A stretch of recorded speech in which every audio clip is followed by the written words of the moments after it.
I'm explaining a film from 2021 titled Copshop. Spoilers ahead. Enjoy the content. The movie begins with Teddy Murretto racing a stolen police car down a crowded Nevada highway, clearly distressed and fearful, hinting at pursuit. But his escape is cut short when the car breaks down in the middle of nowhere.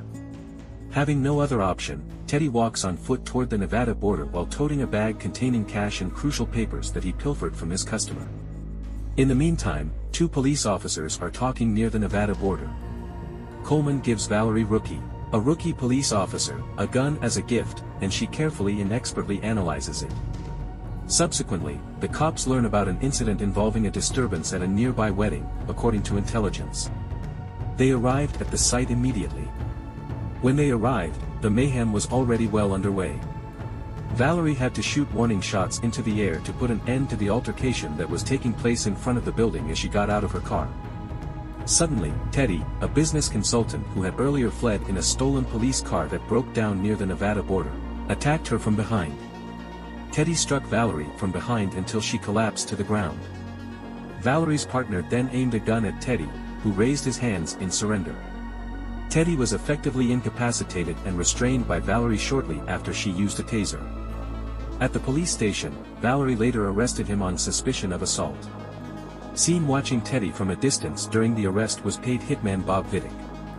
A customer of his had given him the duty of getting rid of Teddy since Teddy had stolen important documents and cash. Teddy made the choice to surrender himself at the police station in an effort to protect himself from Bob's potentially fatal chase. Teddy was searched once he arrived at the police station. In his luggage, the police found many evidence-related papers that had been seized as well as a sizable quantity of cash. Valerie notices a gunshot wound to Teddy's stomach during the search and inquires about what occurred. However, Teddy chooses to remain silent, opting not to disclose any information. Teddy was then thrown into a solitary prison cell located at the rear of the police station, separated from the other inmates. Coleman, Valerie's supervisor, received a call in another room informing him that one of his officers had been unexpectedly hit by a fast automobile. An exceedingly inebriated person was operating the automobile. The inebriated motorist was eventually taken to the police station by Coleman's crew, where he was put in a cell with another drunk prisoner. The inebriated person turns out to be Bob, the assassin who is hunting Teddy down with the intention of killing him. In order to be imprisoned in the same cell as Teddy, Bob deliberately becomes inebriated and collides with the police. Teddy knows that Bob is the hitman pursuing him when he spots him in the neighboring cell. Next, Teddy attempts to bribe Bob, offering him double the amount his client is paying, in hopes of persuading him not to carry out the assassination. However, Bob, being a seasoned assassin, firmly declines the offer and remains determined to fulfill his mission of killing Teddy. Simultaneously, Bob's companion prisoner, who was also intoxicated, seems to sober up and starts acting hostilely toward Bob, teasing and intimidating him.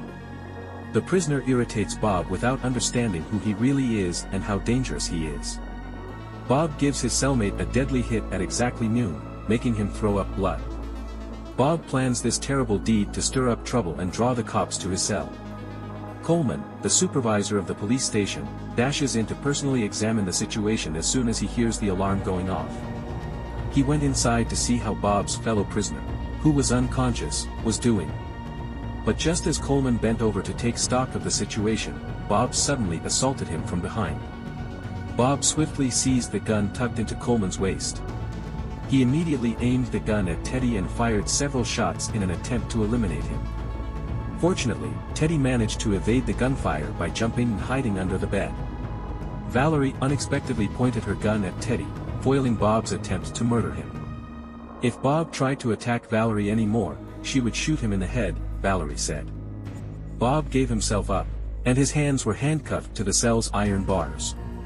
Valerie then helped Coleman and the other prisoner in Bob's cell get taken to the medical center. Valerie rushed back into the jail to question Teddy and Bob. At first, none of them said anything. Teddy was forced to speak up, though, when Valerie threatened to put him in the same cell with Bob. According to his confession, Teddy is a successful consultant whose clientele includes the wealthy, government officials, and mafia members. However, in carrying out his work, he engages in extensive fraud and embezzles valuable assets and money from his clients. As a result, he is now being targeted by numerous assassins. Gazing sharply, Valerie looked down at Bob, who was sitting on the ground with one hand restrained. Teddy went on to say that he had willingly turned himself in at a Nevada police station before being imprisoned in his present location. But there are a lot of crooked cops at the place where he's being detained, and they want to take him to some isolated part of the Nevada desert and kill him. Their goal is to take possession of the money Teddy stole from his customer. Luckily, the FBI shows there right before he is set to be executed, which leads to a bloody altercation between the FBI agents and the dishonest Nevada police officers. Amidst the chaos, Teddy seizes the opportunity to flee in a police car, marking the beginning of the film. Valerie takes the initiative to contact Detective Dina Shear, a fellow policewoman stationed at the Nevada border, in order to corroborate Teddy's account. She asks whether, as Teddy had stated, there really was a gunfight between the FBI and the police close to the Nevada border. Valerie is unaware that Detective Dina Shear is one of the dishonest police working with others to find Teddy, though. Detective Dina Shear told Valerie something she didn't want to hear about the shooting. After that, Valerie gave Officer Kimball, one of her co-workers, the duty of verifying Bob's entry in the police database. Officer Kimball not only saw Bob's hitman profile on the computer screen, but he also saw the profile of Anthony, another assassin. Anthony is notorious for being a sadistic psychopath who shows no mercy when killing his targets. Simultaneously, a balloon delivery person entered the police station. Unfortunately, Officer Kimball failed to realize promptly that the individual delivering balloons was actually Anthony, the assassin whose profile appeared on the computer screen. Anthony abruptly and unexpectedly pulled out a revolver, shooting Officer Kimball in the head, instantly killing him. Then, taking the police officers by surprise, he opened fire on them all as they ran into the room. The unexpected violence absolutely caught the police off guard, and they were ill-prepared to deal with Anthony, who moved with incredible speed as he grabbed a gun and started shooting. Valerie entered the room shortly after and ordered Anthony to put down his firearm. Anthony ignored her warning and shot Valerie without pausing to consider his target. Valerie reacted quickly, diving under cover inside the closest jail cell and closing the door. Inside the cell, Valerie found herself locked in with Teddy and Bob.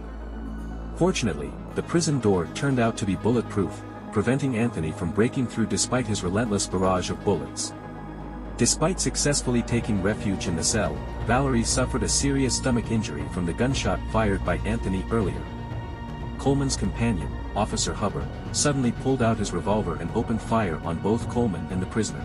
Officer Hubbard comes out to be a member of the dishonest group that collaborates with Anthony. The same gangster, who also happens to be one of Teddy's clients, gives them both orders. Teddy's deception has the mob bent on getting rid of him. As a result, two assassins who serve separate customers are competing to kill Teddy. Officer Hubbard tries to trick Valerie outside the detention cell by saying Anthony has left the police station. However, Valerie remains wary and skeptical of Officer Hubbard's information. Ultimately, Officer Hubbard grows agitated, raises his voice, and storms off, leaving Valerie alone. Continuing with their scheme, Anthony and Officer Hubbard devise a plan to breach the wall adjoining the prison cell where Teddy is held. They may be seen examining the police station's layout before starting to attempt to breach the wall. Officer Hubbard succeeds in making a hole in the wall, and there's a loud noise coming from outside the cell. In the meantime, Teddy tries to convince Valerie to let him go by promising to provide the medicine she needs for her stomach ailment. Eventually, having no other choice, Valerie gives him both a gun and the key to the cell door, enabling Teddy to confront Anthony before the wall is breached. Teddy's cell is ready to be opened when Bob admits that Anthony killed his wife and kids. This realization infuriates Teddy, who charges out of the jail. In a separate area, Officer Hubbard was observed attempting to breach a wall, while Anthony sat nearby, observing. Suddenly, two police officers arrived for their shift. Reacting swiftly, Anthony lethally dispatched both of Officer Hubbard's colleagues without hesitation. Teddy came running from behind the shooting, carrying his own firearm. Officer Hubbard and Anthony were running for cover in another room when Teddy came after them. Valerie knew Teddy was lying to her when she heard gunfire coming from another area of the station, so she grudgingly let Bob out of his cell. A moment later, Bob hurried out of the room. Officer Hubbard dashed into the dark police station, trying to get away from Teddy's unrelenting chase. Regretfully, Bob succeeded in capturing him. Bob quickly took the revolver off of Cop Hubbard's belt and shot the cop in the leg several times.